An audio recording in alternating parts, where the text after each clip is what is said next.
D'accord, donc maintenant on va voir une petite chronologie.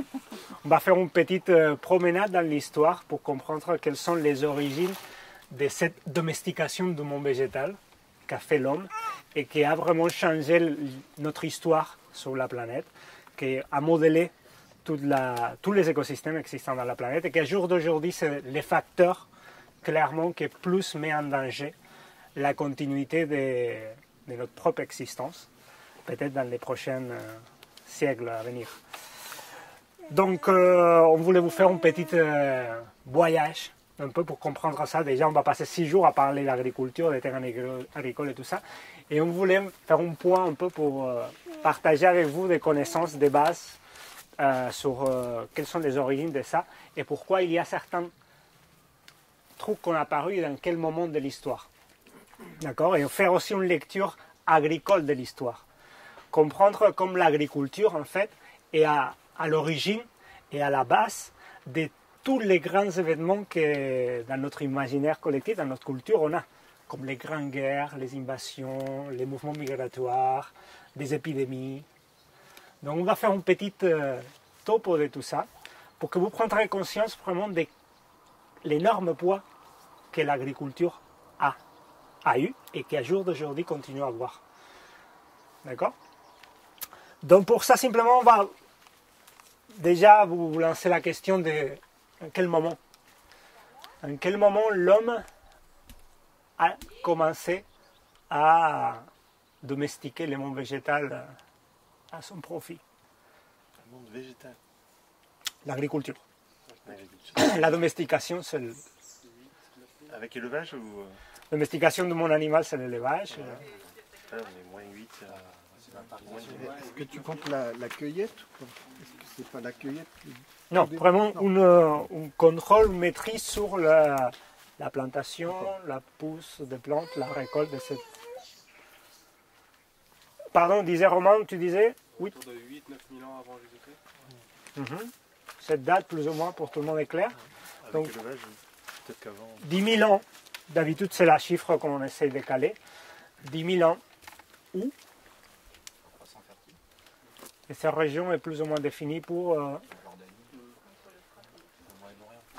voilà, tous ces côtés entre Tigris et Euphrates, toutes ces régions que seraient Irak, Iran, toutes ces zones qu'à jour d'aujourd'hui c'est... L'Irak. L'homme moderne, l'homo sapiens, on les cale où dans l'histoire? Ça c'est très récent. Hein? Tout le monde a suivi un peu les nouveautés des derniers trouvailles au Maroc. En fait, il y a eu, ça fait 3 mois, il y a eu des trouvailles au Maroc qui montrent que l'homo sapiens était déjà présent 100 000 années avant qu'on avait pensé. Donc, du coup, on se cale les premiers pour l'instant sapiens qu'on connaît sont par là. Ici, il y a des milliers d'années de hominides sur Terre. D'accord?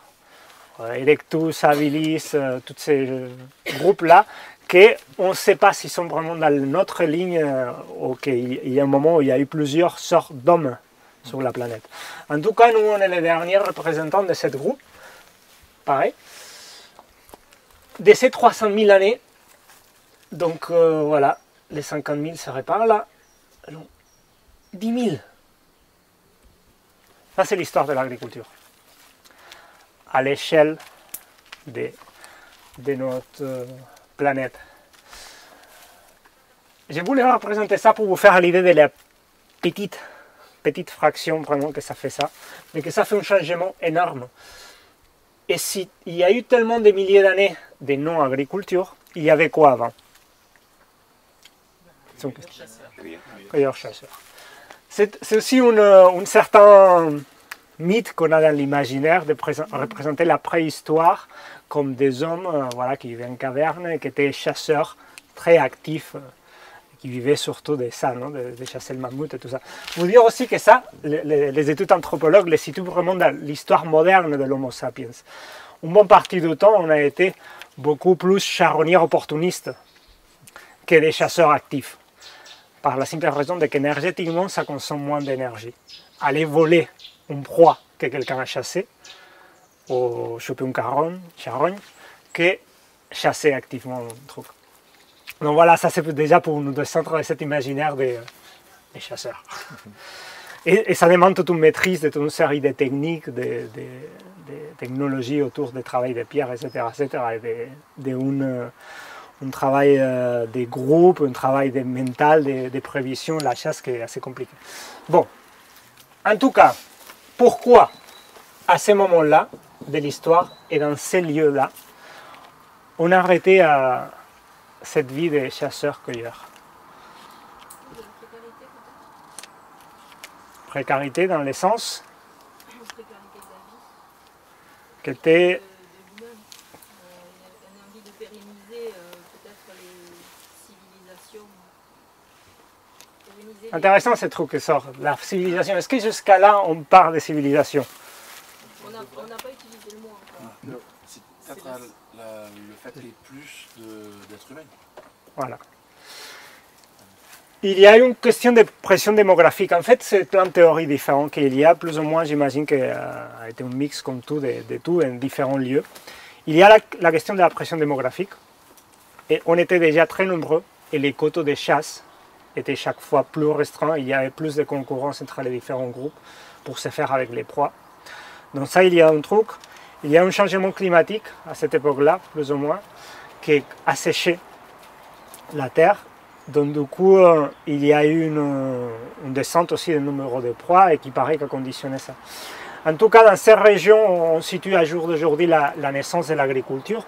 C'était une région de steppe où de façon naturelle, il y avait pas mal de représentants des plantes qu'au jour d'aujourd'hui, on a domestiquées. Vous savez quelles ont été ces premières plantes qu'on a domestiquées?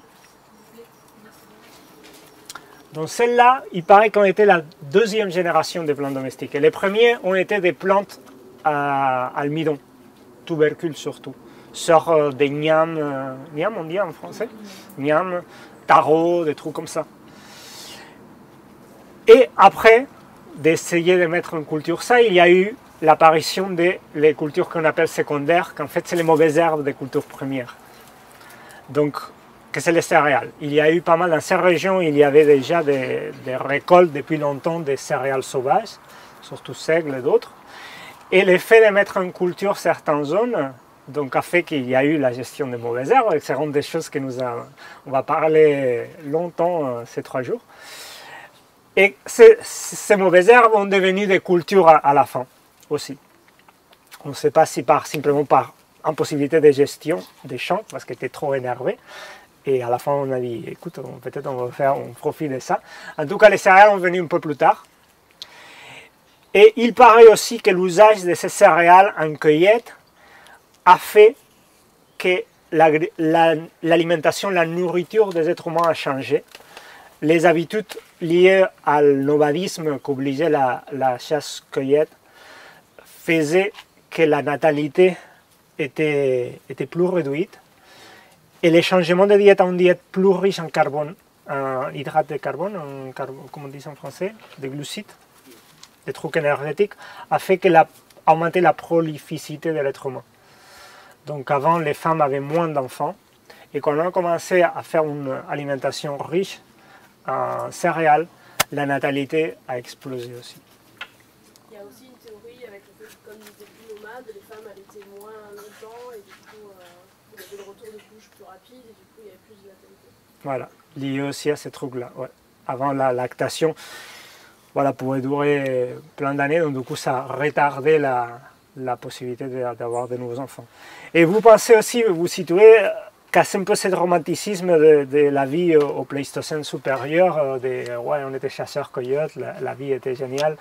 Imaginez, à jour d'aujourd'hui, qu'est-ce que ça veut dire pour une femme enceinte de devoir bouger pendant des jours et des jours à chercher de nouveaux territoires, ou pour un petit enfant, les gens que vous avez, imaginez faire des trucs comme ça, vraiment étaient des gens très âgés. Vraiment, dans la vie nomade, il y avait beaucoup de gens qui restaient dans les chemins. Et ça a fait aussi que la population restait assez stationnaire pendant des milliers et milliers d'années. Jusqu'à qu'à un moment donné, la pression du territoire était tellement grande on avait commencé à créer des extinctions déjà massives. On a élevé carrément plein de proies dans le continent américain, par exemple. Extinction. Je ne sais pas si vous savez, quand il y a eu l'arrivée des Espagnols, il n'y avait pas de cheval dans le continent. Mais les registres fossiles montrent qu'il y avait eu. Mais on les a mangés, tous. Donc du coup, c'est bien pour vous situer que ces trucs des extinctions d'espèces par cause comment dirait, cause de l'homme, c'est pas nouveau. C'est pas nouveau de nos jours. On a créé plein d'extinctions massives avant. Et d'ailleurs, même comprendre ça, que l'origine de l'agriculture, c'est une trop forte pression de l'homme sur l'environnement. Ça, c'est vraiment intéressant de comprendre ça, quoi. C'est vraiment... Parce que, et aussi cette idée de vivre en équilibre avec son environnement, c'est très récent. C'est vraiment à partir du moment où on s'est sédentarisé et où on a inventé l'agriculture. Alors qu'avant, il y avait la logique de... On arrivait dans un territoire donné, on pillait tout, et quand il n'y avait plus rien à manger, on allait ailleurs. Donc c'est vraiment très différent et relativement nouveau, ce truc de maintenant on cherche à perdurer dans le temps, à créer un système durable pour que les ressources puissent se régénérer et se renouveler. C'est trop qu'on voulait aussi les toucher parce que parfois dans l'imaginaire collectif des permaculteurs, il y a une certaine ligne de primitivisme, on dirait, des gens qui pensent qu'on pourrait être cueilleur ou que ce serait beaucoup mieux si on serait chasseur-cueilleur. C'est impossible. Avec la population mondiale qu'on a aujourd'hui, il ne resterait absolument rien vivant sur la planète si on devrait être tous chasseurs-cueilleurs. Donc voilà, l'agriculture, ça vraiment a été le point clairement d'inflexion qui a changé complètement les données et qui nous a permis, pas la première fois, d'être maîtriser la production de nourriture et du coup pouvoir rester sans épuiser complètement les ressources d'un lieu pendant longtemps. On va faire maintenant autre petit exercice. On va faire une ligne chronologique à partir de ces messieurs-là, la naissance de Jésus-Christ, d'accord? Clac, année 0. Donc on va créer là, et après on parlera aussi de la naissance de ce mec et pourquoi là, parce qu'il y a un lien possiblement agricole aussi dans l'histoire. Donc, allez, on va commencer à s'étaler de là. Donc, Jésus-Christ est né sous l'influence de l'Empire romain. Est-ce que vous avez une idée, vous vous souvenez de quelle était la chronologie du truc? Quelle année? L'Empire romain.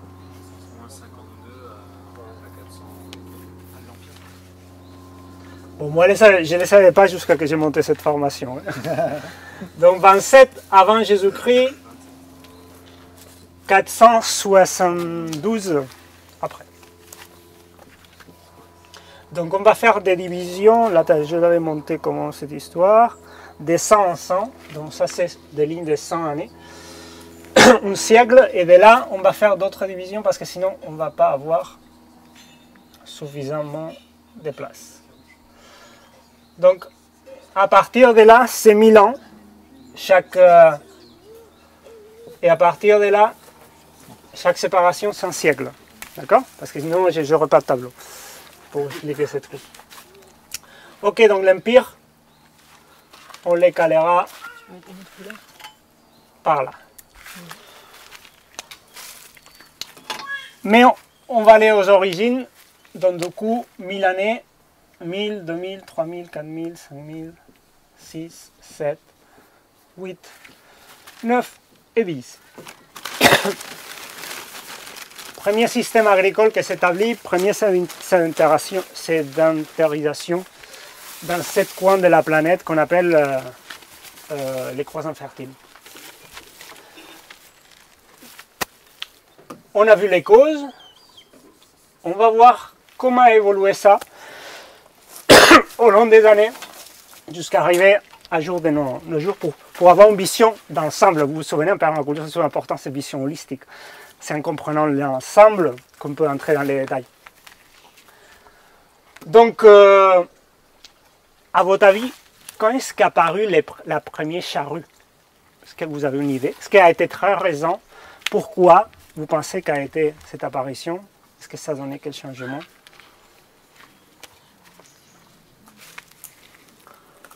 Donc, c'est une date, c'est une donnée bizarre à voir, mais les premiers se situent par là. 3500. 3500 années. Donc, du coup, ça veut dire qu'on a eu 6000 et quelle année d'agriculture sans charrue? Un non-travail du sol. Un non-travail du sol. 6 millions. Quels étaient les outils agricoles pendant tout ce temps, à vos points de vue? Les mains. Des outils manuels, mais très archaïques, des outils, des trucs comme ça. Mais il y a deux grands outils qu'on a utilisés. La main gauche et la main droite. Les feux et la pâture. Vraiment, les deux grands outils de travail agricole qu'on a eu ont été les pattes des animaux, avec la pâture quotidiennement, et les feux comme système de gestion. Parce que je ne sais pas si vous vous faites l'idée ou si vous avez essayé de qu'est-ce que ça veut dire gérer un espace agricole sans aucun travail du sol. Quelle est la problématique rapidement qui vient? Les adventices. Ça part en forêt, ça évolue, ça continue, l'écosystème continue à mettre en place, à proposer d'autres végétaux différents à les végétaux que nous on a envie de faire pousser. Donc, du coup, on est en constante gestion de ça. Dans les premiers charrues, on est avec cet objectif surtout, gestion de l'énervement. Gestion de l'énervement pendant la culture et dans l'interculture. D'accord? Donc, du coup, étaient des trucs, des outils très très superficiels, mais qui a donné une saute énorme à l'histoire de l'humanité. Parce que ça nous a permis de travailler et gérer ces trucs en vitesse jamais vue. Et c'est pas pour rien que dans ces moments-là, on situe aussi une grande apparition dans l'histoire de l'humanité.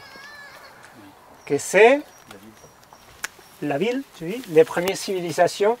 Là, on est en train de parler déjà de la zone de Mésopotamie et tout ça. Mais surtout, il y a eu un truc encore, on parlait avec Pepe l'autre jour, qui a marqué en fait les débuts de l'histoire. L'écriture. Et c'est précisément, et les gens qui étudient ça font les liens, grâce à cette révolution agricole, grâce à cette possibilité de mettre en culture beaucoup plus de terres et de pouvoir fournir beaucoup plus de nourriture, que l'écriture est née comme un besoin. Les besoins de quoi? De compter. Les besoins de compter, de gérer les stocks et surtout de gérer la dette. Parce que l'agriculture, comme toujours dans toutes les civilisations, a été une chose qui a été contrôlée pour les pouvoirs, les élites, soit religieuses, soit administratives de l'État. Donc du coup, il y avait une comptabilité à gérer. Et je ne sais pas si vous connaissez un peu l'histoire de comment ça a été les premières écritures. C'était quoi? On est en Sumérie, c'est les Sumériens qui ont créé ça en plaquettes d'argile. Donc là, il y a eu les premiers pictogrammes avec l'objectif de ça, d'avoir un registre de la production, de quelqu'un à qui on l'avait prêté telle quantité et combien, et choses comme ça. Donc c'est grâce à cette motivation à la base agricole, ou avec une origine agricole, qu'une chose tellement forte et qui a changé tellement de façon radicale notre histoire est née, comme l'écriture. D'accord? Donc c'est à partir des premiers écrits qu'en fait on va parler un peu plus tard, parce que jusqu'à là est un peu la compta, des urnes avec des trucs, des blés, des quantités, tout ça. Mais les premiers écrits sont un peu plus, ça date de, ce que je les ai là, 3200 par là. Et là, on donne origine à l'histoire. Jusqu'à là, c'est préhistoire. Et à partir de là, c'est le point d'inflexion de l'histoire. Ok. Donc déjà, on voit un poids énorme dans ces trucs. Donc à partir de là, on commence à voir une agriculture avec charrue. plein de modèles différents, plein de techniques différentes de traction. Dans un premier moment, les charrues étaient tirées pour qui? Par l'homme. Rapidement, on a vu qu'il était super intéressant d'avoir des esclaves. Donc, du coup, un des trucs qui a conditionné déjà un des piliers de la civilisation a été l'esclavage. Presque, il y a deux facteurs qui conditionnent l'apparition d'une civilisation. C'est une agriculture puissante et productive et l'esclavage. Sans ces deux trucs, presque on ne peut pas dire qu'il y a civilisation.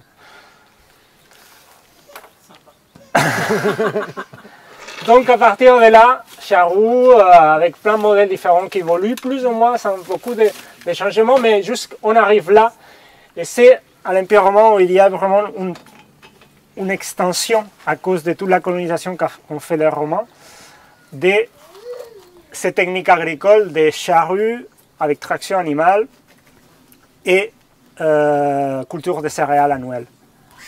D'accord?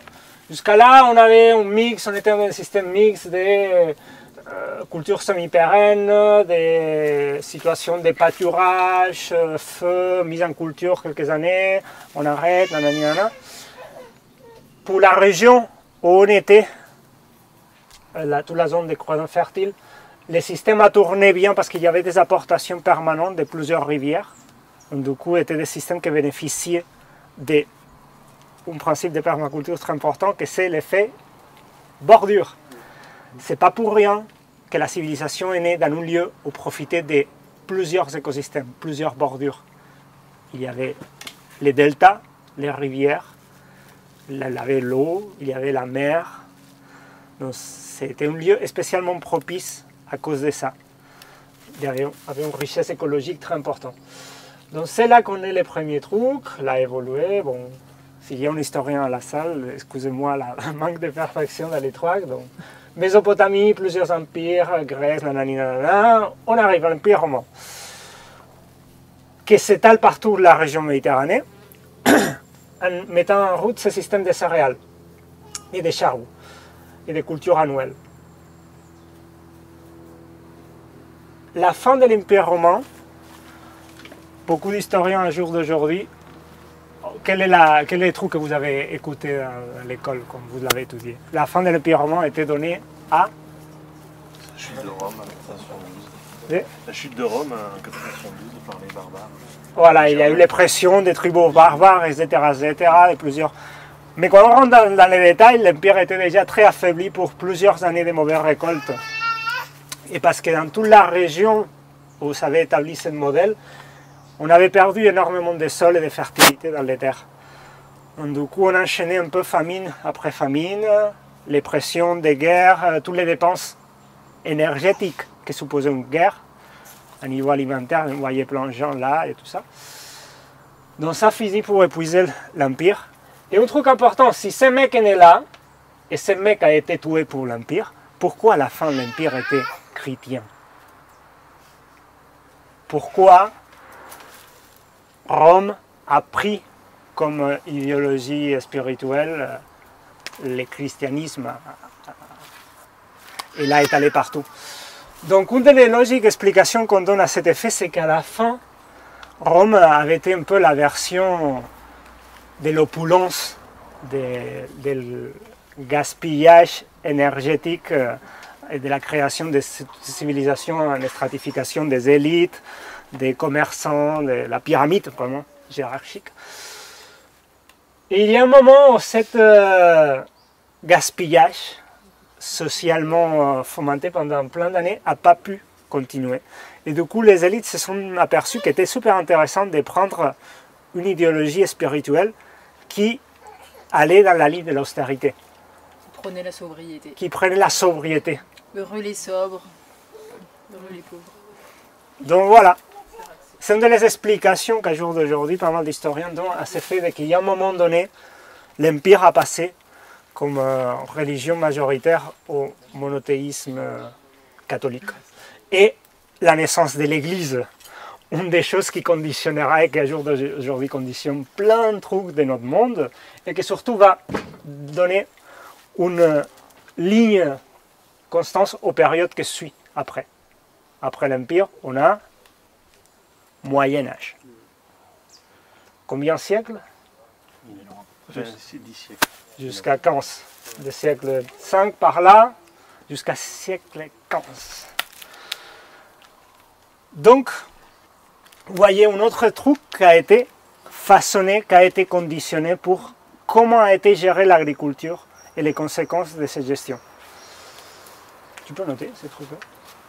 Donc on se met là.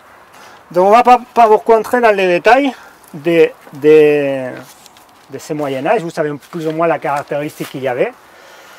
Europe morcelée dans des petits royaumes, plus ou moins grands royaumes. Des pays qui se sont tapés dessus régulièrement les uns aux autres, surtout avec quoi comme motivant?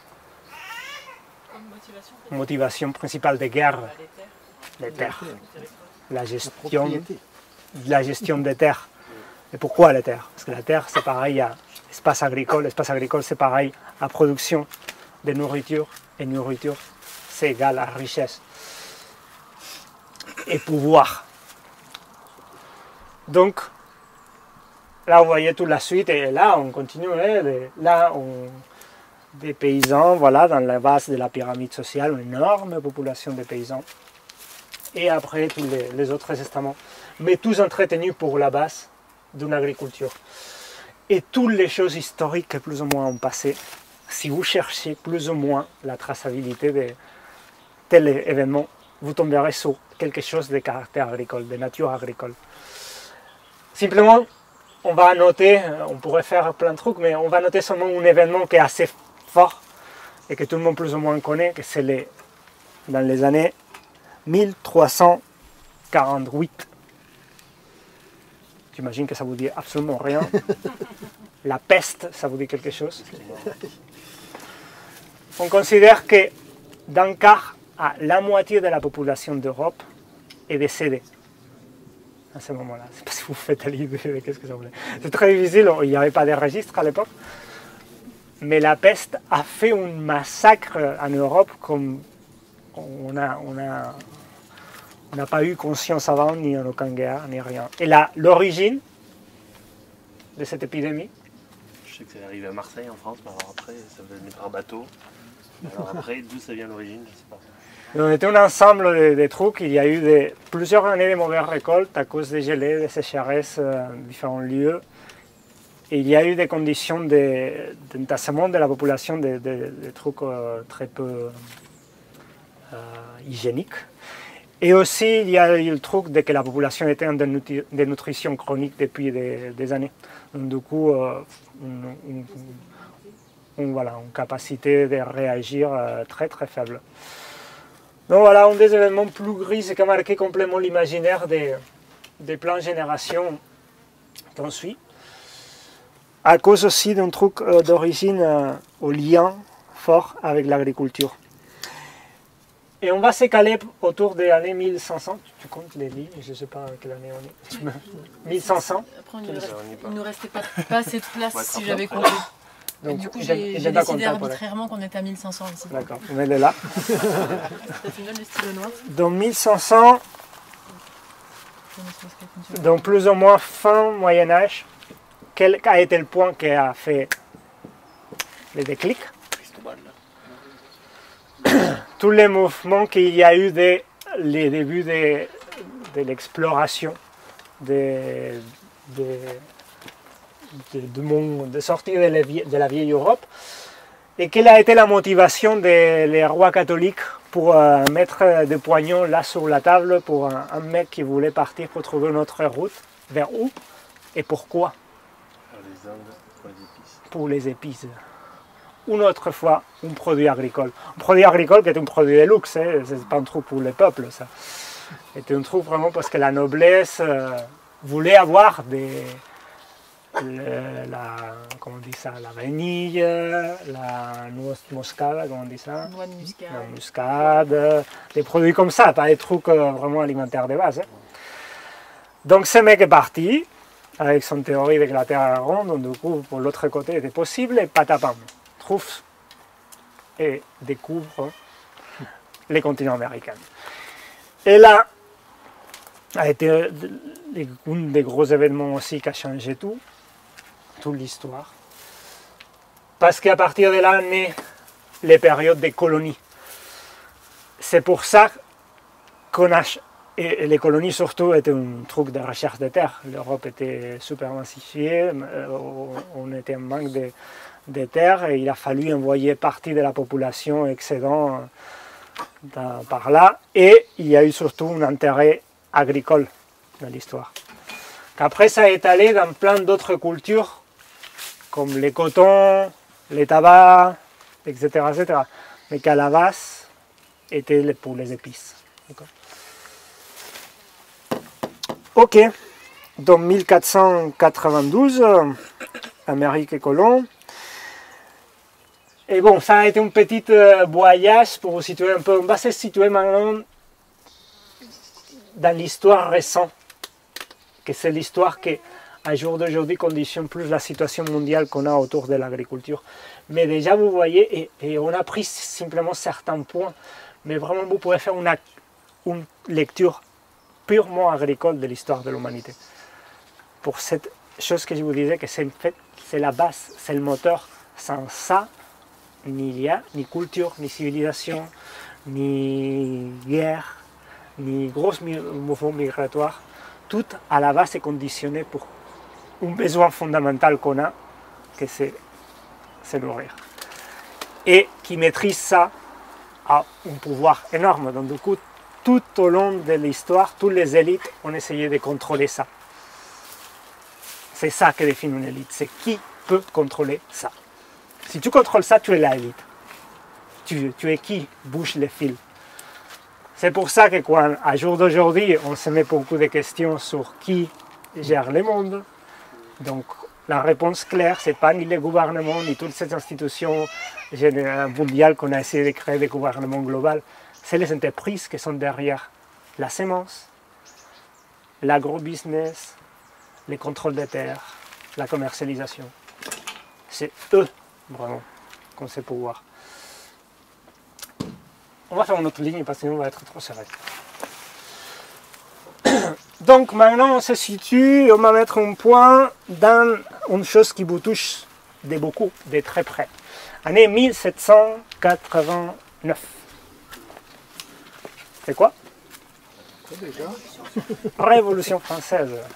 Donc voilà, un changement de paradigme énorme qui a conditionné les fins de l'absolutisme dans un pays qui avait des rois depuis la nuit des temps. Et un changement social super important et qui a donné et qui a inspiré plein de changements dans la dynamique sociale de plein de pays d'Europe et d'Amérique aussi.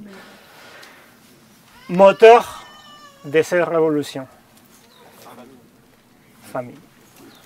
À cause, surtout, l'élément déclencheur, un des éléments, l'élément plus déclencheur qui a été la sortie des gens, a été, je te dis, parce que tu me l'avais dit. La hausse du prix du pain, la hausse du prix du blé.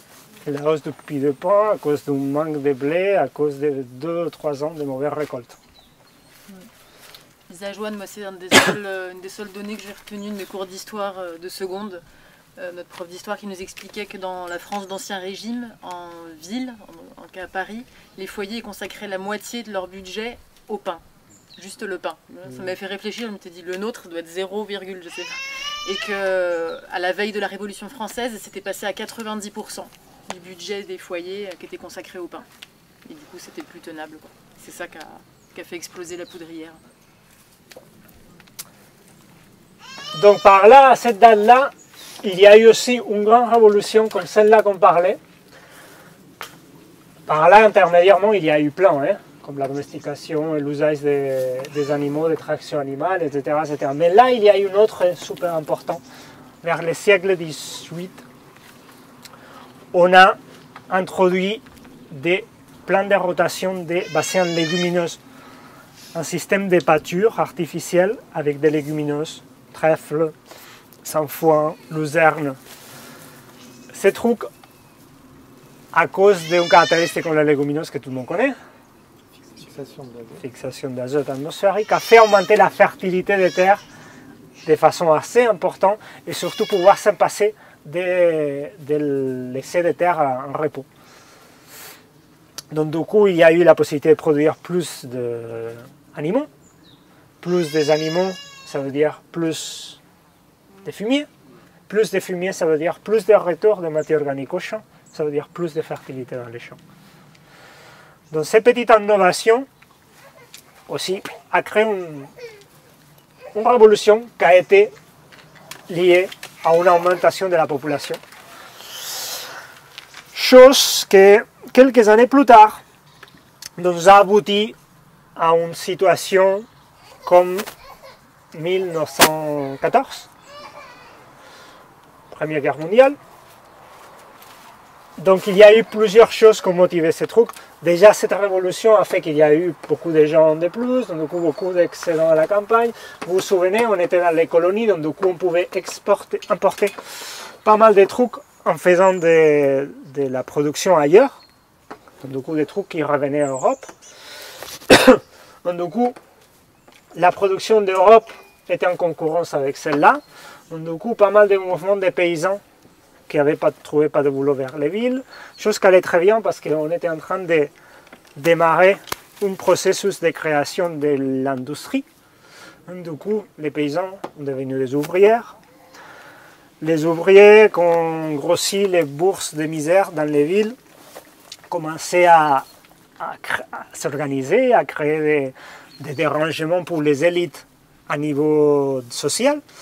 Du coup, ils étaient en train de demander, voilà, pas avoir de l'exploitation, d'avoir moins de 14 heures de boulot par jour, et des choses comme ça. Donc du coup, commençait à être un peu dérangeant, il y avait un truc là qui était en train de se produire, donc qu'est mieux que lancer une guerre, déjà pour libérer un peu cet excédent de population, lutter pour les colonies, qui a été un des trucs de la guerre, essayer de se partager mieux les gâteaux des colonies, envoyer l'excédent des gens aux colonies aussi, et donner un joli vêtement à tout le monde, un pistolet, et finit à la démocratie, et on n'en parle pas, tout le monde est content. Donc voilà, c'est une analyse beaucoup plus complexe, il faut faire d'un événement comme la Première Guerre mondiale que ça, mais plein de facteurs lient avec un aspect agricole. Déjà par rapport aux colonies, je ne sais pas si vous vous rappelez les mouvements de masse de migration des Irlandais vers les États-Unis. C'était après l'apparition le mildiou. Mildiou. Ce foutu mildiou qui nous embête encore aujourd'hui. Une mauvaise récolte des pommes de terre. Plus de pommes de terre. Voilà, grosse famine en Irlande. Donc là on est en 1845, 1849 a été la grosse famine. On considère qu'il y a eu 3 millions de déplacés à cause de ça. 1 million de morts, plus ou moins. Et précisément cette situation que se vivait en Irlande, dans ce moment-là, dans les côtés d'Irlande étaient soumises à Angleterre. Qui vivait dans ce moment-là en Angleterre? Donc un monsieur qui s'appelait Karl Marx. A été cette situation, entre beaucoup d'autres, qu'on façonnait et qu'on commençait à été le moteur de la création du communisme, du socialisme. Cette situation d'injustice, une inégalité énorme qui a été observée pour certains gens d'Angleterre, parce qu'il faut se souvenir que les Irlandais ont crevé de faim par milliers, avec plein de champs de blé cultivés pour eux, par eux, Pour les Britanniques. mais qui étaient pour les Britanniques. D'accord? Donc voilà. Ces trucs, entre d'autres, ont façonné et ont créé aussi toute l'idéologie qui après a conditionné toute la suite des siècles prochains. Ok, donc on a fait 2 moments. On a sauté un événement important aussi. Tu peux noter 1845-1849 comme la famine, et tu peux mettre 1840. Tu peux redire, excuse-moi, juste la date des rotations avec les légumineuses? Autour du siècle 19, 18. D'accord. Autour de 1800. Est-ce que quelqu'un le dit le nom de Justus von Liebig quelque chose? Von Liebig, Liebig, je ne sais pas comment ça se prononce, c'est autrichien. En tout cas, était un chimique qui, vers les années 1840, a créé toute la théorie qu'à jour d'aujourd'hui, c'est la théorie de base de l'agriculture industrielle, que c'est la théorie de que les plantes, pour la fertilisation, ont besoin de substances de bas poids moléculaires qui sont en dissolution dans l'eau qu'il y a dans le sol.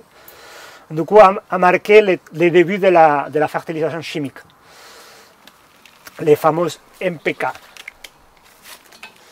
Donc ces messieurs, Justus, ouais. Justus, bon, Liebig. Donc ce monsieur a dit, en fait, les plantes ont besoin pour pousser d'azote, phosphore et potassium. Et avec les avances de la chimie dans ce moment-là, on pouvait synthétiser ces trucs en laboratoire. Et il a essayé et il a vu que ça marchait. On pouvait substituer, on pouvait mettre, pas celle-là, pas le moment, mais les autres, oui. Donc, du coup, c'est l'époque de le superphosphate. Donc, il y a eu une grande augmentation de la production à cause de cette introduction par première fois, des engrais de synthèse. Mais la grande révolution, vraiment, a venu un peu plus tard, quand quelqu'un, en s'appuyant, comme tout dans la science, on part où les autres l'ont laissé. Donc, il y a un monsieur qui est très peu connu dans l'histoire, et on n'en parle jamais, c'est très étonnant, qui s'appelait, comment? Haber-Bosch. Haber-Bosch, c'est le nom de processus de la synthèse de l'ammonium, à jour d'aujourd'hui, mais le mec s'appelait Fritz Haber. Un H. Fritz Haber avec H. Ouais. Fritz. Fritz. F-R-I. Haber. 1909-1920. Donc un autre chimique,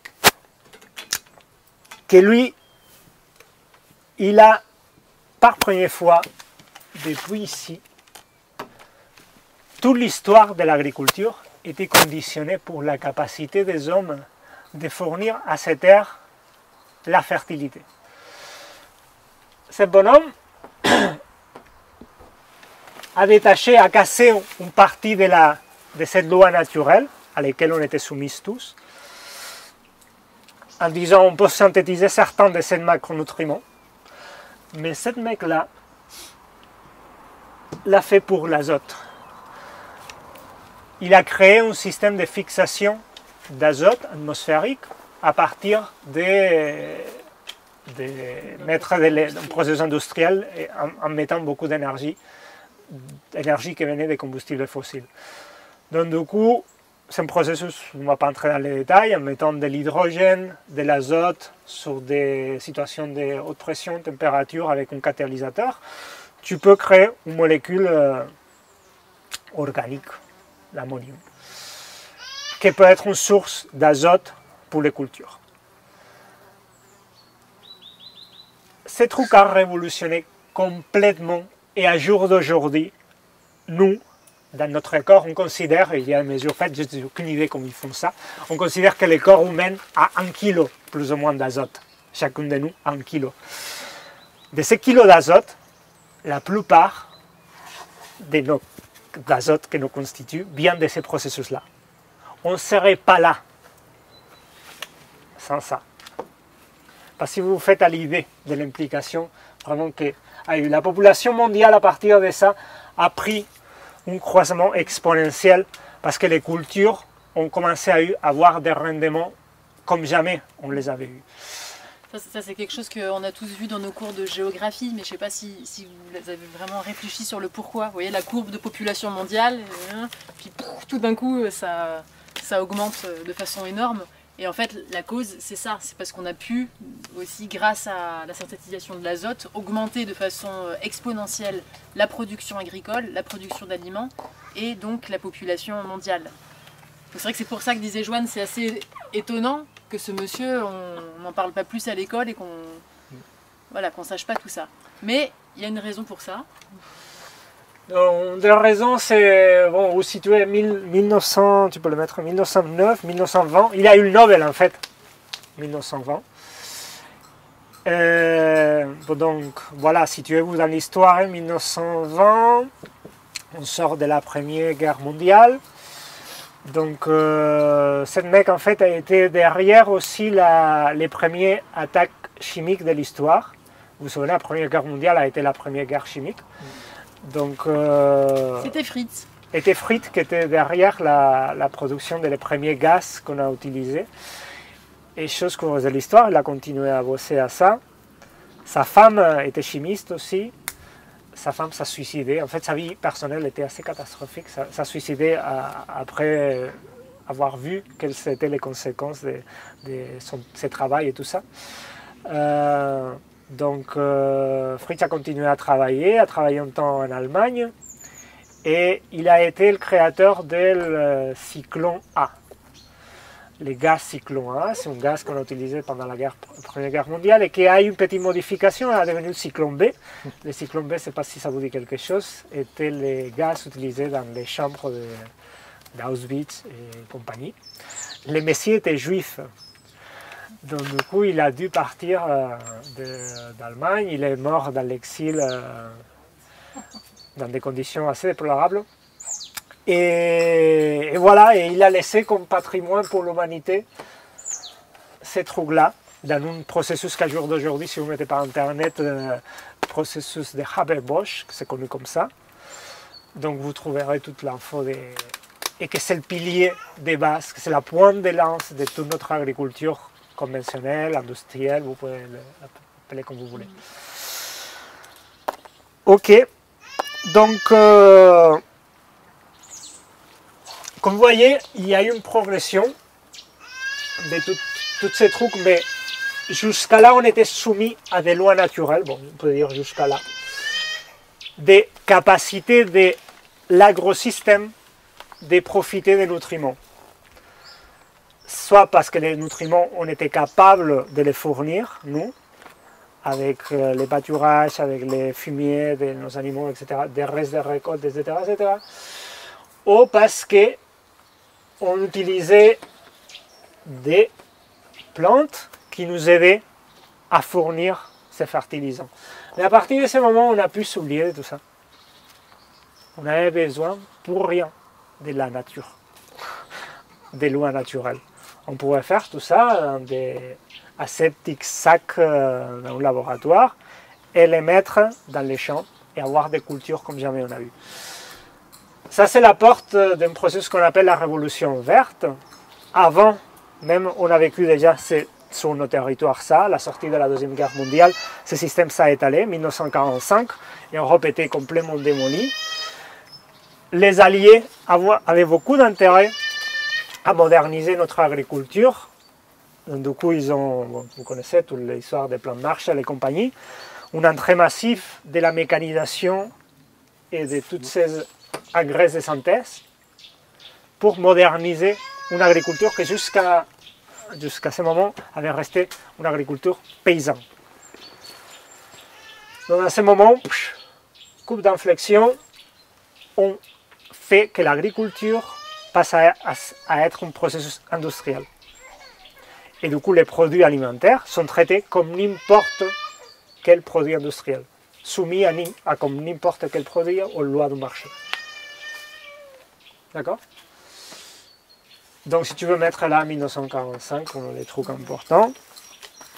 Et après, il y a eu un processus qu'on appelle la révolution verte, que beaucoup d'entre vous, vous avez entendu parler, que c'est le processus d'amener toutes ces packs d'amélioration des productions agricoles dans les pays sous-développés, pour les développer. Mais ça n'a pas super bien passé. Et au long de ces 6 jours, on rentre un peu dans les détails et vous comprendrez les raisons agronomiques pour lesquelles ces trucs n'ont pas marché. D'accord? Bon, l'idée de toute cette présentation, c'était en super accéléré, mais voilà, revoir un petit peu, avoir une vision globale de l'histoire de l'humanité pour vraiment comprendre cette phrase que disait tout à l'heure Marie-Claire, qu'il avait marquée de Perma, les civilisations durent ce que dure leur sol, c'est vraiment comprendre l'impact énorme qu'ont les questions agricoles sur l'histoire de l'humanité. Et c'est pour ça qu'on a voulu donner plusieurs exemples, on aurait pu en prendre d'autres, hein, mais d'événements historiques marquants qui, en fait, lorsqu'on analyse, il y a toujours un fond agricole. Et comprendre aussi vraiment ces questions de avancées, oh les jeunes, des avancées techniques ou technologiques, ça permet une augmentation de la production, ça permet une augmentation de la population. Et après, il y a des moments où des problèmes agricoles génèrent une surpopulation. Et du coup, voir en fait, qu'il y a beaucoup d'événements historiques qui étaient en fait des réponses à cette surpopulation. Déjà, l'invention de l'agriculture en elle-même, comme on le disait tout à l'heure. Et après, les colonies, les guerres, enfin voilà, l'histoire telle qu'on l'a étudiée dans nos livres d'histoire, ces événements marquants-là, ils ont très souvent un fond agricole. Ouais. L'humanité, c'est un peu vaste parce qu'en fait, ça c'est quand même assez européen. Ouais. À l'est et aussi à l'ouest, ça s'est pas vraiment passé comme ça. Il y a eu peut-être moins de guerres, c'est plus travailler sur l'humain, avec des nouvelles religions qui sont apparues et des nouveaux systèmes d'organisation sociale. Mais ça, c'est quand même très européano-centré. C'est vrai, l'histoire de l'Occident. Ouais. Et il ne faut pas oublier aussi l'influence de Luther et de la religion, la révolution, enfin l'évolution de la religion catholique dans la volonté et la légalisation, on va dire, des colonisations au niveau moral et tout ça, quoi. Ouais. C'est juste ça que je voulais rajouter. Ah, mais c'est hyper simplifié ça, hein, c'est sûr. Effectivement, c'est très focalisé sur l'Occident et oui, on a oublié plein de choses, mais voilà, c'était juste pour avoir un petit peu cette vision globale et comprendre aussi les enjeux qu'il y a derrière les questions agricoles. Ouais. Après, vous dire aussi, on l'a centré dans les trucs, c'est plus près à nous, mais si tu reprends, à partir de là, Orient et Occident ont commencé à eu beaucoup d'interactions. Si on prend toutes les révolutions déjà de Chine, par exemple, la Chine communiste, ou la Russie et tout ça, tous les processus, on peut faire une lecture aussi agricole. Et avant ça, les civilisations, les empires chinois et tout ça, aussi sont en lien avec ça. En fait, c'est une loi naturelle qu'on ne peut pas se détacher. Tous les êtres humains, on les partage. On vit en fonction des ressources que l'écosystème nous fournit. Et c'est pour ça qu'on va passer une bonne partie de la journée à parler des écosystèmes, pour voir comment ces écosystèmes conditionnent complètement la vie de tous les êtres vivants, nous inclus. Et voir comme l'agro-système, en fait, c'est une domestication de cet écosystème pour fournir particulièrement des ressources pour nous. Et comme pouvoir créer un agro-écosystème, que c'est l'objectif un peu dans la ligne de la permaculture. Non? Ouais, mais avant de parler ça, justement, on voulait insister un petit peu plus sur tout ce qui s'est passé tout au long du XXe siècle et au début du XXIe siècle, et vraiment comprendre le modèle agricole dans lequel on est actuellement immergé. Et comme disait Joanne, ça fait partie de notre matière, quoi, de nos corps. Vraiment comprendre ça avant de voir ce qu'avec la permaculture on veut développer, et voilà, quelle est l'agriculture alternative qu'on veut développer. On se disait aussi avec Joanne qu'en fait souvent, la plupart d'entre nous, on n'est pas issus du milieu agricole et on a une connaissance des fois un peu vague de qu'est-ce qui se passe vraiment dans l'agriculture aujourd'hui, dans nos pays et dans le monde. Donc on voulait faire une petite présentation juste pour rappeler un petit peu qu'est-ce que c'est que l'agriculture industrielle, qui est l'agriculture qu'on appelle l'agriculture conventionnelle. Voilà. Ce qui est déjà, ça interpelle, quoi. Qu'est-ce que c'est l'agriculture conventionnelle? Du traditionnel aussi parfois. Comment? On entend souvent traditionnel aussi. Ouais, de plus en plus, ouais. C'est une tradition qui n'est pas très ancienne, mais bon, oui, comme on vient de le voir. Et déjà, voilà, voir qu'en fait, l'industrialisation, les débuts, c'est plutôt, lorsqu'on parle de la révolution industrielle, on est plutôt à quelle époque? Dans l'agriculture? Non, justement, lorsqu'on parle de révolution industrielle, voilà, c'est plutôt 19e siècle, 1850. Et en fait, l'agriculture, elle a été touchée beaucoup plus tard par l'industrialisation. Ouais, c'est ça, presque un siècle plus tard. Et comme le disait Joanne, une des grandes raisons, en fait, ça a été les colonies. En fait, comme par les colonies, on avait une abondance de main-d'œuvre esclave et de matières premières qu'on pouvait prendre à volonté, en fait, on n'a pas eu besoin aussi vite d'industrialiser l'agriculture que ce qu'on a fait dans d'autres secteurs de production. Après, voilà, on ne va pas refaire toute l'histoire. Il y a eu la Première Guerre mondiale, grande saignée démographique, donc déjà une nécessité de plus moderniser l'agriculture, et particulièrement, c'est après la Deuxième Guerre mondiale que ça s'est beaucoup joué. Et c'est à partir de ce moment-là, voilà, qu'il y a l'agriculture industrielle qui s'est mise en place, donc d'abord dans l'Occident, puis avec la Révolution verte, c'est un modèle qui a été exporté surtout en Amérique latine et en Asie, et qui repose sur ces piliers-là, voilà, qu'on va voir assez rapidement. Donc déjà, le premier pilier de l'agriculture industrielle, c'est la mécanisation. Donc, comme disait Joanne, l'humanité, longtemps, l'agriculture, on a eu le feu, la pâture, c'était même le bâton pour planter. Puis il y a eu voilà, plusieurs révolutions technologiques, comme la charrue, etc. Mais là, en fait, avec l'agriculture industrielle, on a vraiment une très très forte substitution du travail, de la main-d'œuvre, par le capital, les machines. Et donc ça, c'est des données que vous avez tous en tête, mais c'est ça qui a fait que dans les pays dits industrialisés, la population agricole sur le total des actifs, c'est autour de 3-4%. Aujourd'hui en France, c'est de 3,3%. Vous saviez combien c'était dans l'après-guerre? L'après-guerre? Ouais. De 45, ouais. 50%. Alors un peu moins quand même. Ouais. En fait, c'est difficile d'avoir vraiment les chiffres parce que ça dépendait ce que c'était. Comme en fait la figure de l'exploitant agricole en tant que tel, elle n'existait pas. Et donc c'était des paysans, c'était des femmes, des enfants, c'était des gens qui avaient plusieurs activités. C'est compliqué de comparer. Mais les chiffres qu'on voit partout, en gros, c'est dans les années 50, on était à 35% à peu près, vraiment de la population active, de gens dont l'activité professionnelle principale exclusive, c'était l'agriculture. On est passé de 35% à 3%. Aussi par rapport à ça, vous se rappelez qu'aujourd'hui dans le monde, on est encore autour de 40% de gens qui se consacrent à l'agriculture. Donc vraiment aussi avoir cette perspective. Nous, dans nos pays, donc là particulièrement en France, ça s'est réduit comme une peau de chagrin à 3%, et même ça a une place dans l'économie qui est très très faible et qui est très mineure. C'est autour de 1,7% du PIB. Ça, c'est intéressant de se dire, voilà, l'agriculture, elle a toujours fondé l'histoire de nos civilisations, etc. Mais en fait, aujourd'hui, on se retrouve dans le paradoxe que ça a l'air de plus compter pour rien. Et on est dans l'Europe tempérée, et un des pays plus agricoles de l'Europe. Ouais. Le premier producteur européen, la France. Bref. Donc voilà, donc ça c'est un premier facteur dont on reparlera, parce que c'est lorsqu'on va arriver après à nos petites techniques, à nos itinéraires techniques, à qu'est-ce qu'on met en œuvre, cette question du travail capital, de la main-d'œuvre et du coup de l'investissement dans des machines, elle va se poser. Donc voilà, c'est quelques données à avoir en tête. Cette mécanisation de l'agriculture, elle a aussi permis quelque chose qui a révolutionné l'agriculture, c'est le labour profond et répété. Parce qu'on a dit, hein, invention de la charrue, c'était quoi, 3500 avant Jésus-Christ, ça n'avait rien à voir avec ce qu'on fait aujourd'hui, on est tous d'accord. Même si le labour, c'est quelque chose d'ancien, c'était un labour très très superficiel, donc essentiellement pour la gestion de l'enherbement.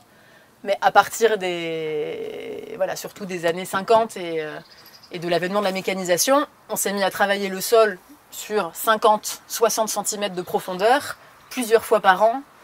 C'est très très très différent. On avait beaucoup d'énergie à disposition pour faire ça. Ça a été la grande différence. Vous verrez que dans les écosystèmes, tout est en fonction de l'énergie disponible.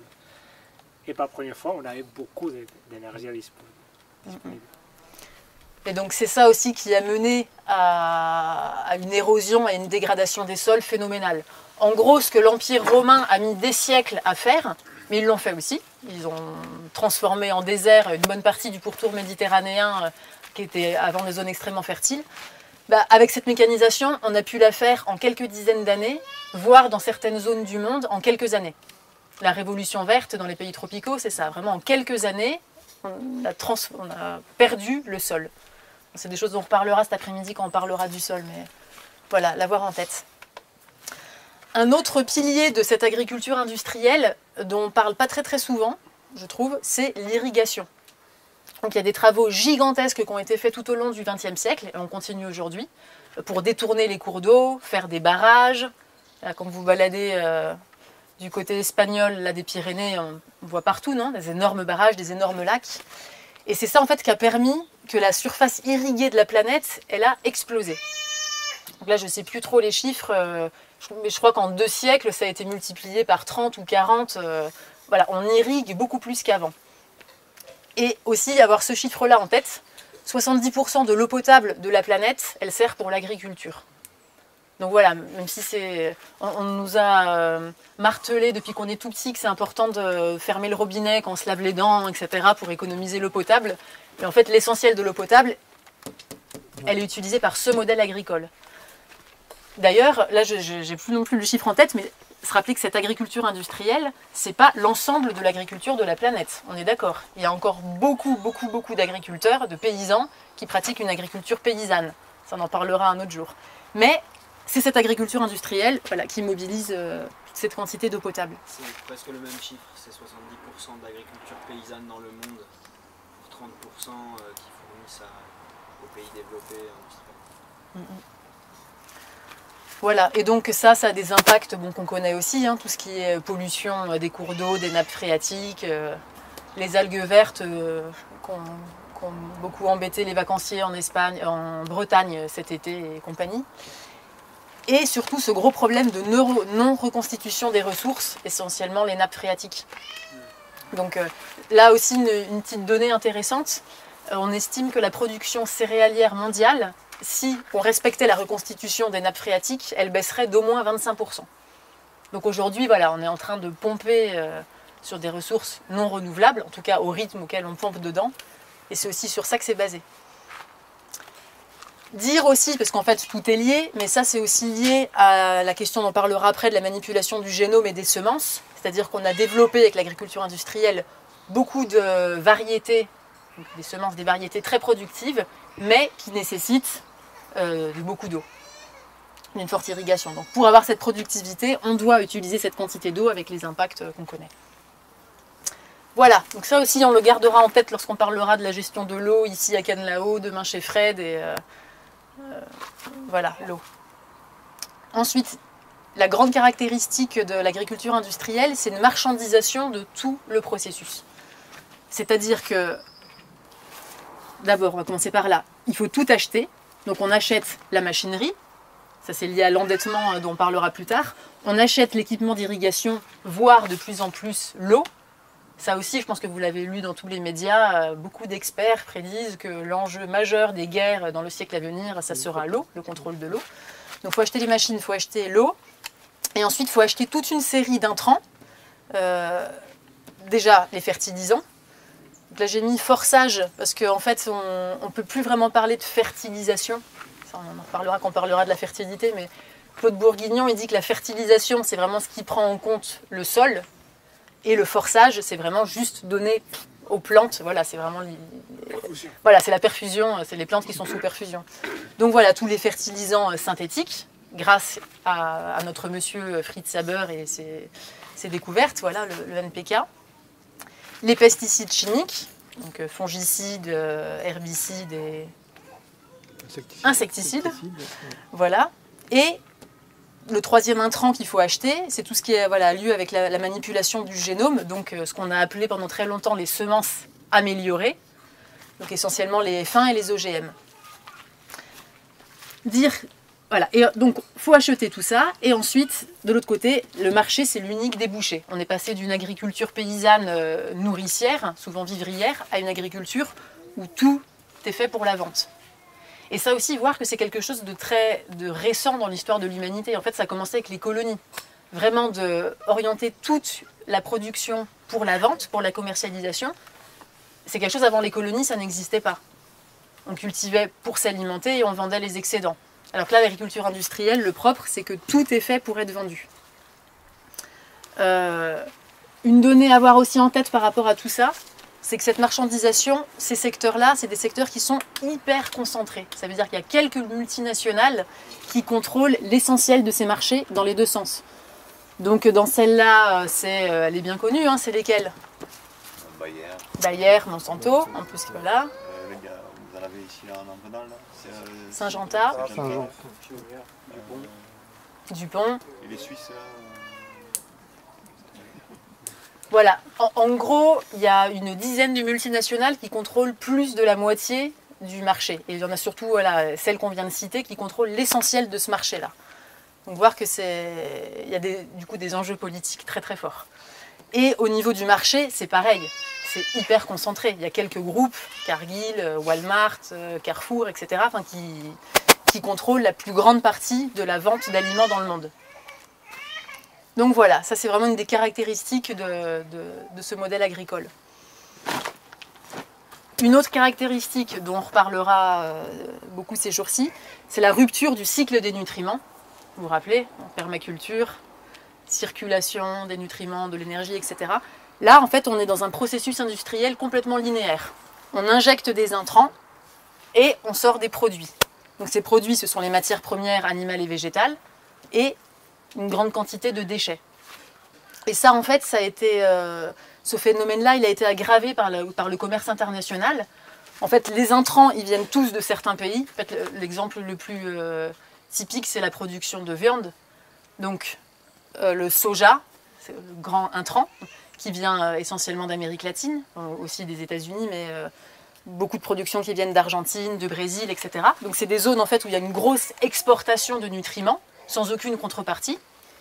Et après, dans nos pays d'élevage, là, on a une grosse concentration des déchets qui, du coup, créent des pollutions, parce que ce n'est pas réutilisé dans un cycle comme ça l'était dans l'agriculture auparavant. Donc voilà, on est dans un processus linéaire où il y a d'un côté beaucoup d'exportation, d'expoliation de nutriments, et d'un autre côté, une surconcentration de ces nutriments qui deviennent du coup une source de pollution. Voilà, ça c'est une autre caractéristique. Et enfin, dernière caractéristique qui est liée à tout le reste, c'est les ravages sociaux de cette agriculture industrielle dont à mon sens, on ne parle pas assez. On parle plus voilà, de la pollution, perte de la biodiversité, etc. Des choses qui sont très importantes. Mais il faut voir vraiment au niveau humain, au niveau social. Vous vous rappelez, deuxième principe éthique, prendre soin de l'humain. Donc voir déjà que cette population, donc les exploitants agricoles, c'est 3% d'actifs, c'est une population qui est en grande détresse, déjà dans notre pays, hein, en France. Ceux qui sont inscrits à la MSA, vous avez dû recevoir, il n'y a pas très très longtemps, on a reçu un petit papier avec les numéros de téléphone à appeler si ça ne va vraiment pas. Si vous avez des problèmes, 24 heures sur 24, vous pouvez appeler. Donc, je ne sais pas si vous le savez, mais la population agricole, donc exploitants agricoles et salariés agricoles, c'est de toutes les catégories socio-professionnelles en France, c'est la population la plus touchée par le suicide. Des taux de suicide au-dessus de... En pourcentage d'actifs. Ouais, alors en pourcentage d'actifs. Et tous les 3 jours? Non, tous les jours, 400 par an. Ouais, moi j'avais tous les... Ça évolue. Ouais. Et en tout cas, ça, il faut comprendre le pourquoi. Il y a cette question d'isolement. Juste 3% des actifs, ça veut dire qu'en fait, les campagnes aujourd'hui, elles sont plus tellement peuplées par des agriculteurs ou des paysans. Les exploitants agricoles, ils se retrouvent vraiment isolés. Ils doivent faire 30 km pour trouver quelqu'un avec qui partager leurs problématiques, quoi. Ensuite, l'endettement. J'ai plus mon petit papier avec les chiffres, mais j'ai regardé l'endettement moyen des agriculteurs français. C'est de tête 181 000 €. En sachant que c'est moyen, et alors c'est hyper différent selon les secteurs. Éleveur porcin, la moyenne, elle est supérieure à 400 000 € d'endettement. Et ça, c'est à mettre en parallèle avec le fait que les prix agricoles, ils ne font que baisser, les revenus des agriculteurs ne font que baisser, enfin voilà, on en reparlera ça aussi, mais vous savez tous que c'est difficile de devenir riche en faisant de l'agriculteur, et d'autant plus quand on part avec ces taux d'endettement. Ces taux d'endettement aussi sont beaucoup plus élevés pour les agriculteurs de moins de 40 ans que pour les plus de 40 ans. Donc, écoutez-moi, futurs agriculteurs de moins de 40 ans, plus de 200 000 € d'endettement moyen. Donc, il y a ça, et on rajoute l'autre facteur qui est lié à ce dont on parlait là, c'est-à-dire une extrême dépendance et une très très grande fragilité vis-à-vis du marché, déjà, vis-à-vis des cours mondiaux, parce qu'aujourd'hui, le blé, les céréales, etc., les prix ils sont définis au niveau mondial par des cours sur lesquels les agriculteurs ne peuvent rien. Dépendance et fragilité par rapport aux politiques publiques et aux subventions, qui sont d'ailleurs très très liées aussi à toute cette série de multinationales. Et enfin, voilà, très très très dépendant de ce qu'on appelle l'agro-industrie. Donc les quelques entreprises en fait qui sont à la fois à ce niveau-là, au niveau des intrants et au niveau des produits. Donc en fait, ces 3 facteurs cumulés, ça fait qu'il y a des suicides, pas seulement en France. Vous avez entendu parler de ce qui se passe en Inde? En Inde, ouais. En Inde, c'est des chiffres absolument énormes. Là, c'est rien à voir avec la France, quoi. C'est des... Je sais plus, je crois que c'est 150 000 en quelques années d'agriculteurs indiens qui se sont suicidés, souvent en ingérant des pesticides, parce qu'ils étaient ruinés. Donc voilà, il y a des ravages sociaux à ce niveau-là. Mais en plus, ces exploitants agricoles, pour du coup s'en sortir, ils vont avoir tendance à grignoter sur le facteur sur lequel ils vont pouvoir voilà, mettre la pression, c'est-à-dire sur la main-d'œuvre. Et donc la situation des salariés agricoles, là aussi dans le monde, elle est assez catastrophique. Donc, juste pour donner quelques exemples, pas très loin d'ici, un peu plus au sud, on a l'Espagne. Au sud de l'Espagne, on a l'Andalousie. Je ne sais pas si vous êtes intéressé un peu à ce qui se passe là-bas au niveau agricole. Mais en gros, on a des exploitants agricoles qui sont eux-mêmes pris à la gorge, voilà, qui doivent acheter tous leurs intrants, qui doivent acheter l'eau, qui doivent, etc. Et qui du coup embauchent une main-d'œuvre particulièrement immigrante, issue de l'immigration, avec des papiers ou sans papiers, mais dans les 2 cas, dans des conditions de travail absolument abominables. Donc là aussi, il y aurait vraiment beaucoup à dire. Le droit du travail dans le domaine agricole, je crois que c'est le pire secteur. C'est le secteur où le SMIC a été appliqué le plus tard. C'est le secteur où il y a le plus de dérogations par rapport à tout le droit du travail. Voilà, des contrats saisonniers qui donnent droit quasiment à rien. Et voilà, c'est aussi basé là-dessus, cette agriculture industrielle. Et ça, dans nos pays. Je ne vous parle même pas des conditions des salariés agricoles dans les grandes exploitations industrielles des pays du Sud. Aussi en termes d'impact sur la santé, enfin voilà, tout. Ça fait 5000 ans que ça n'a pas changé en fait. Bah voilà, l'esclavage il est toujours présent et il n'est pas très loin. Rappelez-vous, c'est un des piliers de la civilisation. Oui, c'est ça. Ça n'existe pas en civilisation sans une agriculture et sans l'esclavage qui va avec. Maintenant on a le woofing. On en reparlera quand on parlera d'agriculture paysanne, de l'entraide et d'implication communautaire. Et enfin, un dernier ravage social aussi, qui est vraiment lié à toutes ces questions agricoles, c'est tout ce qui est lié autour de l'exode rural. Dans nos pays, en fait, quand on a eu nos 35% d'actifs agricoles qui sont passés progressivement à 3%, ça a été essentiellement absorbé par l'industrie. Donc ça s'est pas trop mal passé. C'est pas ce qui se passe dans les pays du Sud. Dans les pays du Sud, il n'y a pas d'industrie pour absorber toute cette population qui du coup se retrouve sans moyen d'existence. Et donc ça alimente les bidonvilles, et après, de là, toutes les migrations internationales. Pour la petite anecdote, moi, mon entrée un peu dans toutes ces questions-là, c'était quand j'avais 19 ans. Je suis partie en Bolivie en tant que volontaire pour travailler avec les enfants des rues. Et au fil des mois, j'ai découvert que quasiment tous les enfants des rues, ils venaient de familles, donc dans les quartiers les plus périphériques de la ville où j'étais, c'était la plus grande ville de la Bolivie, Santa Cruz. Et en fait, tous, ils venaient de familles qui arrivaient de la campagne et qui se retrouvaient voilà, dans ces quartiers-là sans aucun moyen de subsistance. Et donc, les enfants, ils commencent à travailler dans les rues et puis petit à petit, ils y restent. Voilà, donc c'était aussi de voir que derrière voilà, cette problématique des enfants des rues, là aussi, il y avait des questions agricoles et des questions de développement agricole. Voilà, donc ça, c'est l'agriculture qu'il y a dans les champs partout autour de nous. Vous dire aussi que cette présentation, je me suis beaucoup basée sur les données d'une économiste et sociologue qui s'appelle Silvia Pérez Vitoria, qui a écrit plusieurs livres sur les questions paysannes. Voilà, c'est une référence. Ce qui est bien, c'est qu'elle donne vraiment une vision globale de tous ces aspects-là. Et comprendre que voilà, les migrants qui crèvent sur leurs petites embarcations de fortune dans la Méditerranée, ils sont liés avec ce qu'on va acheter au supermarché, avec le tracteur de notre voisin, et enfin, comprendre que tout est lié. Cette vision intégrale, holistique, on parlait, que c'est super important à développer en permaculture. Donc il faut avoir une vision de ça. Parce que c'est le truc qui va conditionner vos choix de quel modèle de civilisation, quel modèle d'agriculture on veut pour la suite d'ici. en sachant qu'inévitablement, celle-là va finir. Les trucs, c'est on finira dans quelles conditions et quand. Si vous voulez, les pronostics les plus actualisés, ça date les trucs jusqu'à 2100, 2200 par là. Vraiment, ça ne tiendra pas à niveau pétrole. Et tu pourrais parler des problèmes autour du phosphore, quoi, parce que là, ça c'est une des limites qu'on voit de l'agriculture conventionnelle. Ouais. On parle beaucoup de que bon, ça finira quand comme tout ça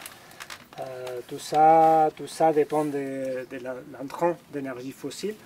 Donc on a mis un peu les points définis de ce modèle quand finira l'accès à ce combustible fossile bon marché.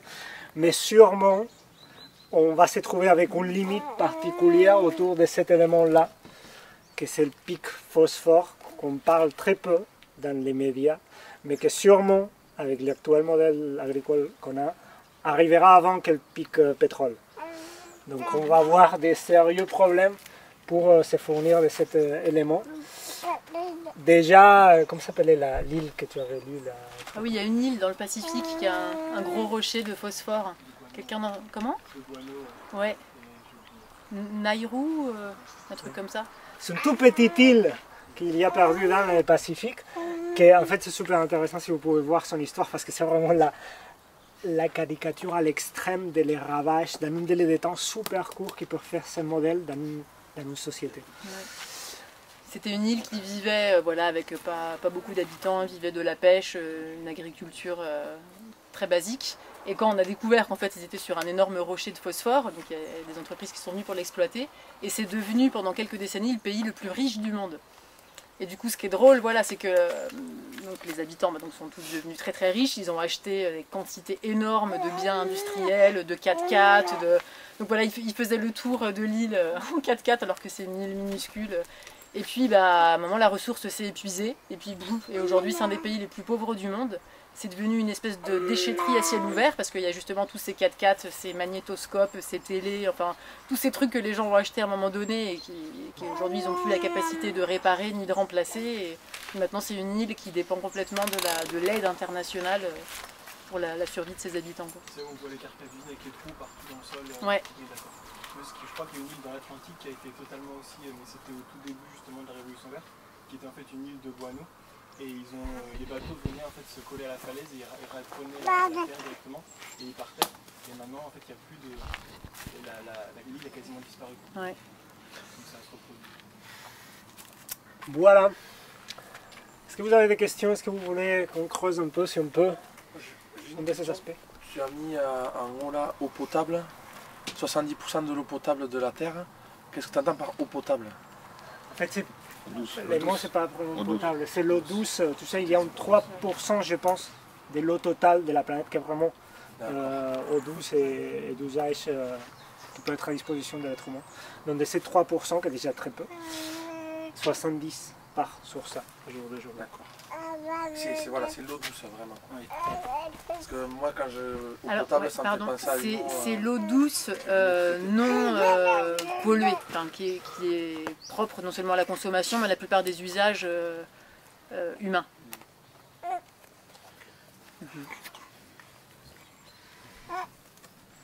Non, pas de question? T'es sûr? Du coup, ça ferait une petite note d'optimisme un peu après ça. On va aller plus négatif. Enfin, j'en ai des optimistes, mais un négatif, tu pourrais rajouter tout ce qui est la concentration de carbone et donc le réchauffement climatique. Oui, c'est vrai.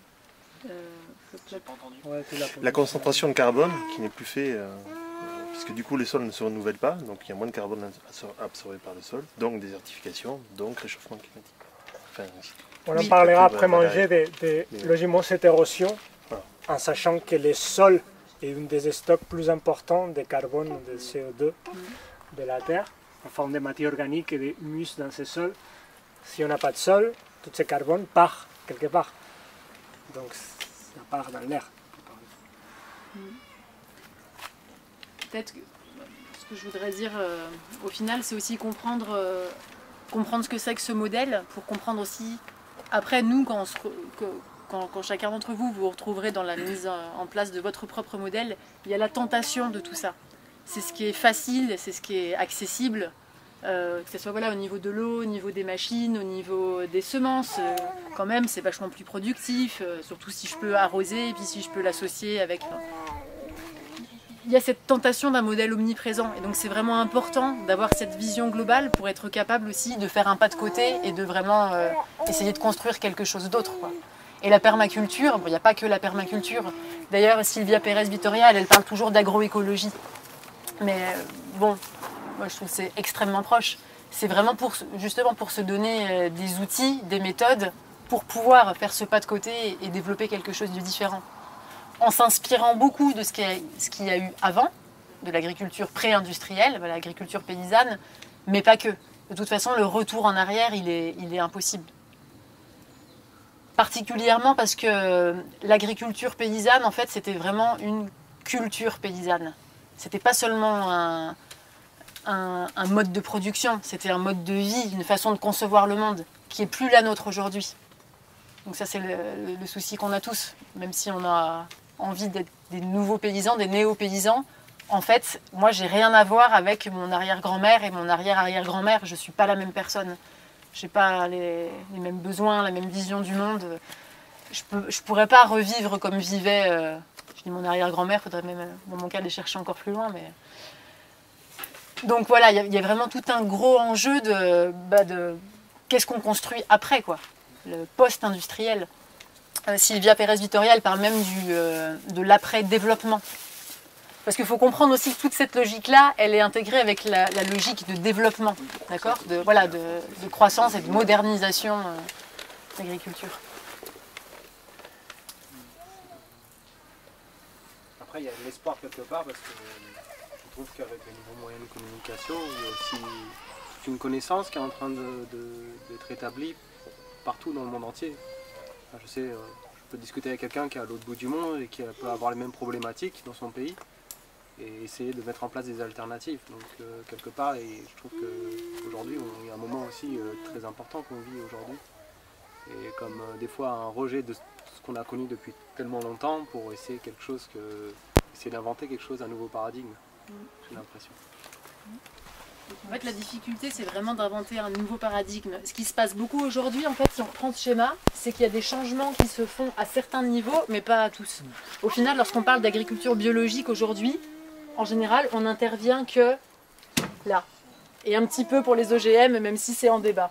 Donc en fait, tout le reste, c'est exactement la même chose. On ne change rien au modèle. C'est juste que là, au lieu d'avoir des fertilisants chimiques et des pesticides chimiques, donc des produits de synthèse, on utilise des produits naturels, en fait organiques, mais la plupart qui viennent eux-mêmes de ce système-là. Lorsque j'utilise comme fertilisant un engrais organique, souvent ça provient de résidus de l'industrie agroalimentaire qui elle-même, c'est... En fait, c'est une façon de réintroduire ça dans les marchés. On a vu que bon, c'est dommage, là, son gaspillage, sont sortis. Donc si on peut faire quelques trucs qui nourrissent la deuxième version de ce modèle-là, que c'est l'agriculture bio-industrielle, tant mieux. Et là, on rajoute certification, comme truc on dépense plus à acheter, et ça va, ça passe. Et c'est vachement intéressant parce que ça crée une nouvelle niche de marché, et c'est comme ça, c'est aussi une des grandes préoccupations de l'agro-industrie, toujours trouver des nouveaux débouchés. Le bio-industriel. Donc en fait, le bio-industriel, il est tout à fait intégré là-dedans. Ou ce qu'on peut dire aussi de l'agriculture de conservation, dont on parle beaucoup. En fait, là, c'est pareil, on garde tout pareil, mais on intervient ici. Donc c'est peut-être déjà moins pire, parce qu'on a moins ces problèmes d'érosion, de dégradation des sols. Bon, du coup, on utilise un petit peu plus d'herbicides. Il y a moins de fertilisants. Oui. Il y a moins de ça. Des fois, il y a plus de ça, pour pouvoir du coup se débarrasser des adventices autrement que par le labour. Non. Mais bon, après, tout est lié. Mais il faut comprendre que nous, ce qu'on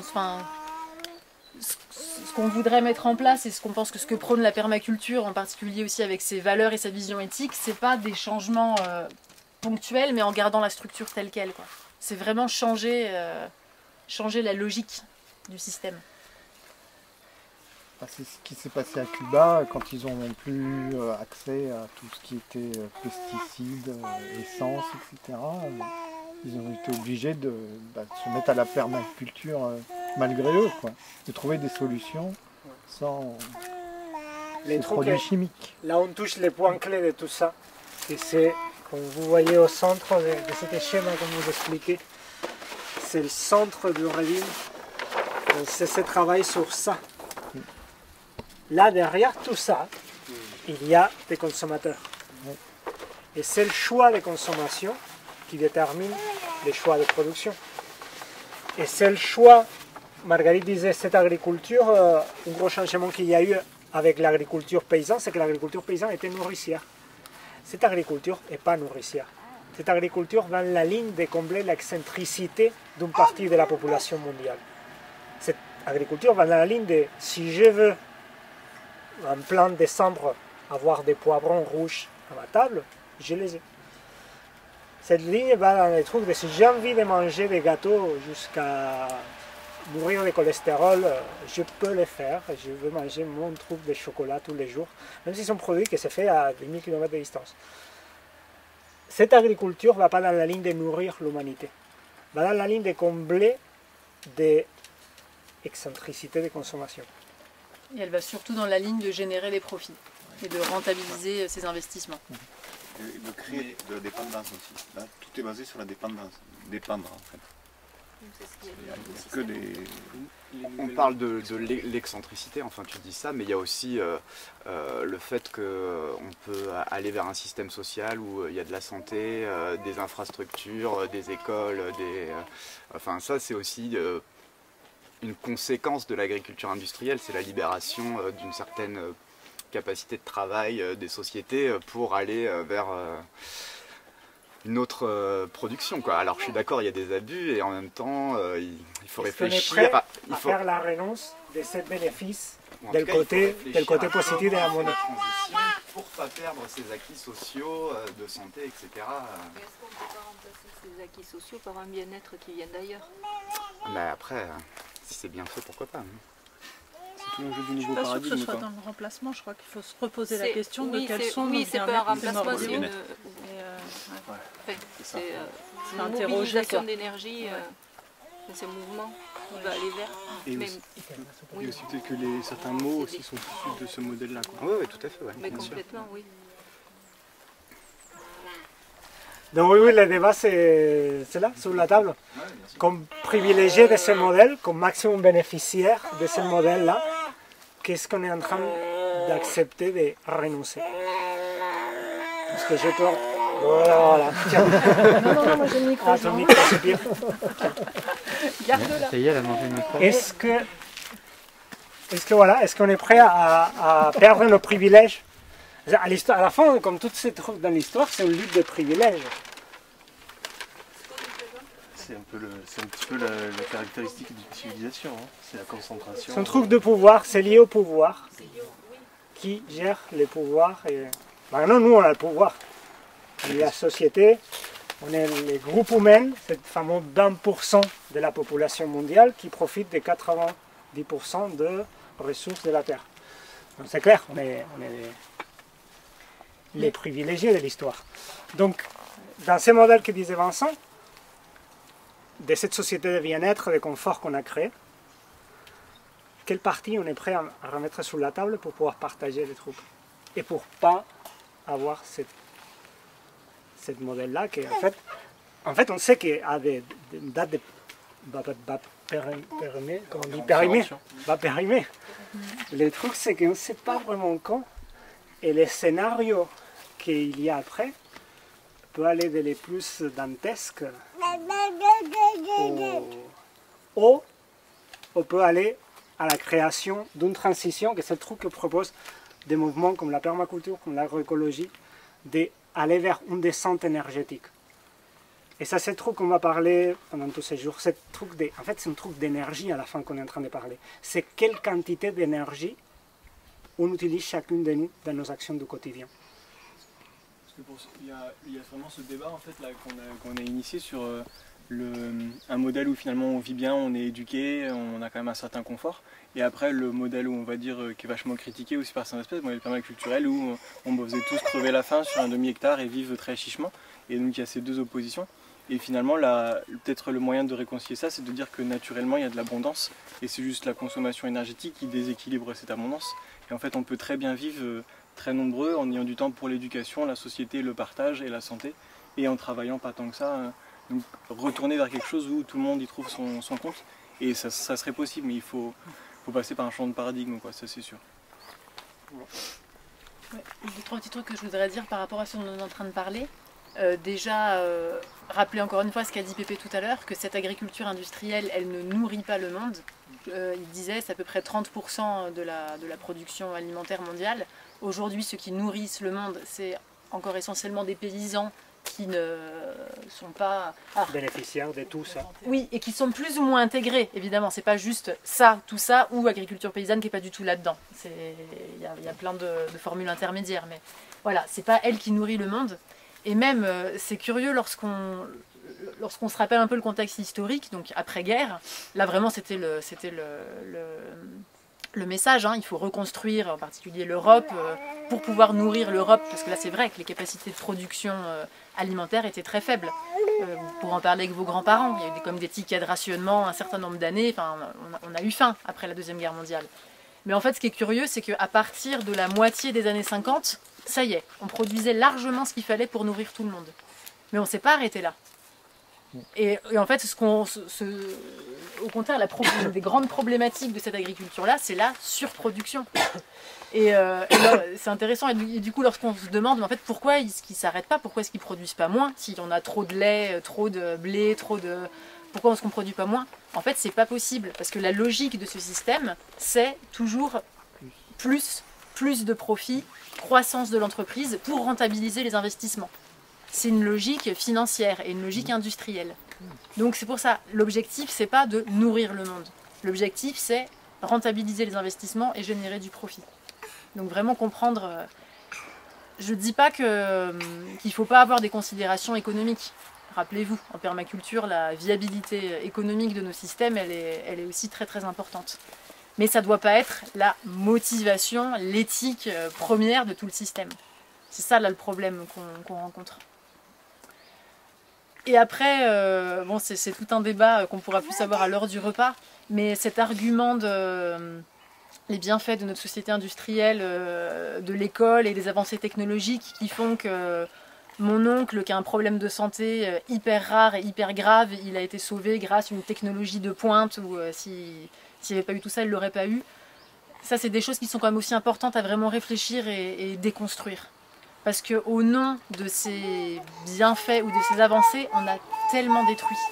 On a détruit des cultures et des civilisations entières avec toute une vision du monde, un ensemble de traditions, de places de chacun dans la société, etc. On a tout détruit en quelques décennies, même souvent en une génération, pour ces valeurs-là, de l'école pour tous, les vacances au Club Med pour tous et la télé pour tous. C'est pas pour tous, c'est pour un petit groupe de privilégiés. Mais c'est l'idéologie. Ouais. Donc vraiment comprendre ça en fait. Là on n'est pas juste en train d'opposer deux agricultures, c'est vraiment des visions du monde qui ont été complètement détruites. Et même voilà, l'école, la sacro-sainte école dont on nous parle depuis qu'on est tout petit, on lit des histoires de tel pauvre petit enfant africain qui a réussi à aller à l'école, il est super content, c'est la fin joyeuse de l'école, alors qu'avant il était obligé le pauvre de travailler la terre avec ses parents. Et donc comprendre qu'en fait cette école, ce qu'elle a fait aussi justement, c'est elle a déraciné des millions de personnes dans la société et du coup les a projetés en général vers les bidonvilles des grandes villes. Parce que voilà, on te donne accès à une éducation, on te dit que tu peux aspirer à quelque chose de mieux qu'être paysan. Et du coup, qu'est-ce que tu fais? Où est-ce que tu te retrouves? Ouais, c'est même plus que ça, parce qu'on a appris à des enfants à mépriser le système de vie par parents. Parce que justement, le petit Africain dont tu parles, super, il part à l'école et tout, mais des fois, il revenait en méprisant carrément complètement, ses parents. Et même chez nous, sans parler du petit Africain, dans les années 50, c'est terrible ce qu'ont vécu les paysans en France. D'ailleurs, le terme paysan, ça a été très longtemps une insulte. Aujourd'hui, ça revient un petit peu à la mode, mais paysan, c'était plouc, rétrograde, archaïque, routinier, enfin voilà, anti-moderne et anti-progrès quoi. Puis il faut voir une chose, c'est que l'école... C'est ça. Et Ouais. l'école en Afrique, c'était une école de colons. Hein. C'est-à-dire, on apprenait des valeurs. C'est d'un nos autre ancêtres monde. des Gaulois. Oui, oui, ça existe. Ouais. Oui, oui, toujours là. Oui, quand même. Donc voilà, il faut comprendre que tout ça c'est lié et être capable de remettre en cause ça. Moi j'ai fait un master en économie du développement à Sciences Po. Et c'est pour ça que ça m'a fait réagir aussi, parce que c'était toujours l'argument que donnaient les profs lorsqu'on critiquait. On disait, mais quand même, le développement tel qu'il est prôné. Mais oui, ou la croissance, les discussions sur la croissance, qu'on avait le malheur de remettre en cause la sacro-sainte croissance. Oui, mais si on a moins de croissance en France, les États-Unis, qui eux continuent à croître, parce qu'on est aussi dans un paradigme de compétition, ils vont réussir à mettre au point, une avancée au niveau médical, super de pointe, à laquelle nous, on n'aura pas accès. Au final... où est-ce qu'on va là? Souvent, on a tendance à se baser comme ça sur certains arguments et en perdant la vision globale de qu'est-ce que c'est la vie, qu'est-ce que c'est le bien-être, pourquoi, qu'est-ce qu'on cherche, voilà, qu'est-ce qu'on veut. Il y a un dicton en Afrique qui dit les blancs arrivent avec les maladies et les médicaments. Pour résumer. Donc voilà, est-ce que c'est si génial d'avoir construit des hôpitaux en Afrique? Est-ce que c'est si génial d'avoir amené l'école partout là où elle n'existait pas? Et elle n'existait pas, ça veut dire quoi? Il y avait quoi avant? Souvent on a l'impression qu'il n'y avait rien. Et on est arrivé et on a amené... Il y avait quelque chose avant, il y avait une transmission de savoir, de savoir-faire, de connaissances. Et le pire, c'est qu'aujourd'hui, il y en a beaucoup qui ont complètement disparu.